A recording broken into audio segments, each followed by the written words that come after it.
بالإضافة اكو هدية قوية مقدمة من قناة ديوان الفضائية، مشروع طلقته يا رفل. خل احكي لك المشروع اني يعني حكيته لعبد الرحمن ماشي وهو وافق، اي لكن اكيد احنا لازم ناخذ رايك بالموضوع. المشروع احنا طرحنا تدرين احنا الارامل كثير يعني موجودات هوايه بالعراق، والعوانس اكو عوانس يا ماكو؟ العراق كله عوام.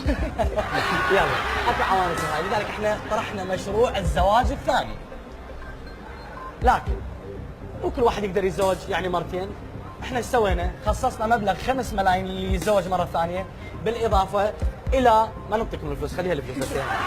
بالاضافه الى راتب تقاعدي الى لعبد الرحمن. ماشي حلو، عاشت ايدها موافقه لحد الان. فعبد الرحمن قال لي انا ما عندي اي مشكله، لكن خلي نشوف رايه، اكيد يعني نشوف ال5 ملايين والراتب التقاعدي اكيد يعني يفيدنا. يعني جيتوا جبتوا هذا البرنامج جيتوا علي؟ لا مو علي، بس اسمحي لي خلي افهمك. اي مو علي جبنا البرنامج. احنا تعرفين الزواج الثاني مو حرام، صحيح صح لو غلط؟ نبي هالشيء ويرضى الشرع.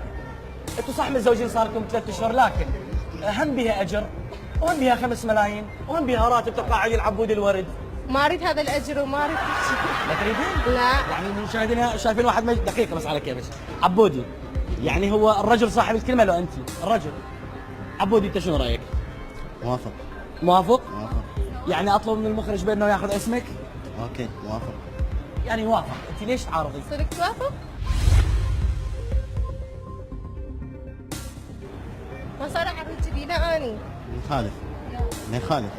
واضح عادي. خلص انتهت اذا. زميل المخرج اريد تاخذ اسمه يعني بس برخصتش لين. لا عشان يوافق موافق. احسن انا ولا بيجي الثاني اللي يجي. ما يخالف بس حلال. اسمحوا لي احنا دائما غايتنا انه نسوي عمل خير.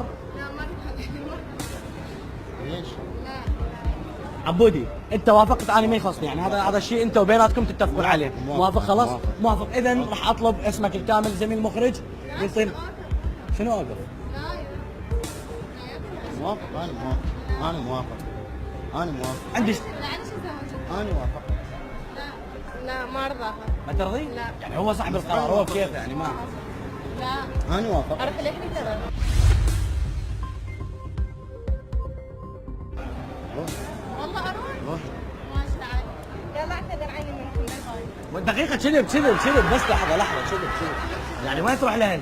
أهلك وين أنت؟ بالشمال. يعني تروح للشمال هناك تاكسي؟ عينك ندى الشاقة وهاي عين ال 80,000 دينار ربحتوها. شكرا. وربي يقدرنا على فعل الخير إن شاء الله. هاي مجرد للفكاهة، صفقوا لهم هذه الصفقة. طبعا أنتم توينز اكثر من رائع. انا اتفقت ويا عبد الرحمن، قلت له انه راح نقول بانه انت على اساس تتزوج مره ثانيه، لكن ماكو شيء مشروع، مجرد مثل الكاميرا خفيه او مقلب حبينا نسوي بيك. تحياتنا لكم ومبروك عليكم وكل عام وانتم بخير ويا رب يوفقكم. ان شاء الله الشعب العراقي كله بالف خير.